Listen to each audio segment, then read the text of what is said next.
بسم الله الرحمن الرحيم. لا أقسم بيوم القيامة ولا أقسم بالنفس اللوامة. أيحسب الإنسان أن لن نجمع عظامه بلى قادرين على أن نسوي بنانه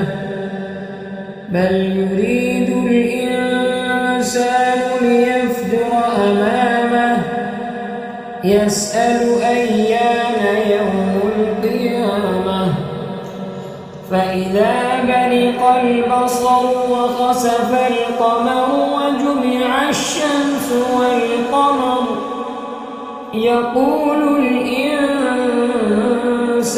يومئذ أين المفر كلا لا وزر إلى ربك يومئذ المستقر ينبأ الإنسان يومئذ بما قدم وأخر بل الإنسان على نفسه بصيرة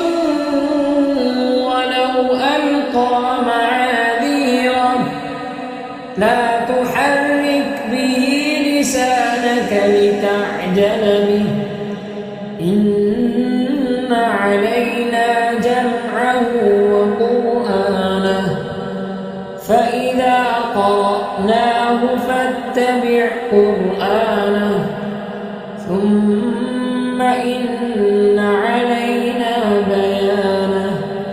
كلا بل تحبون العاجلة وتذرون الآخرة وجوه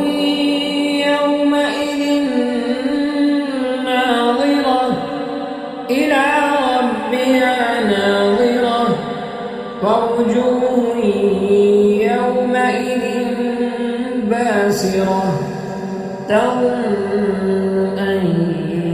يفعل بها فاقرة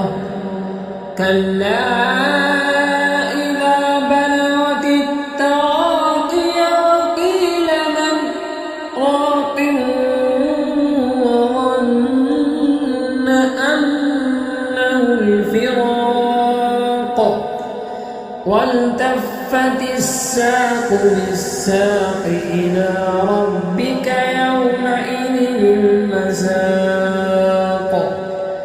فلا صدق ولا صلى ولكن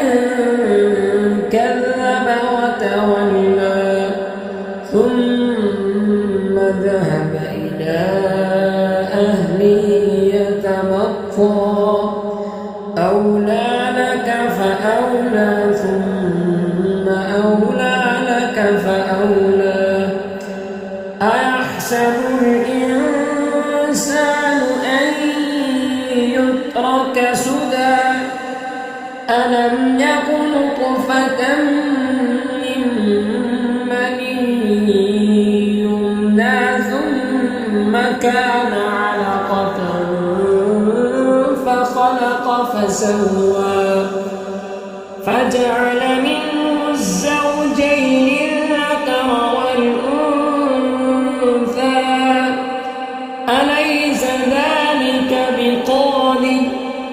أليس ذلك بقادر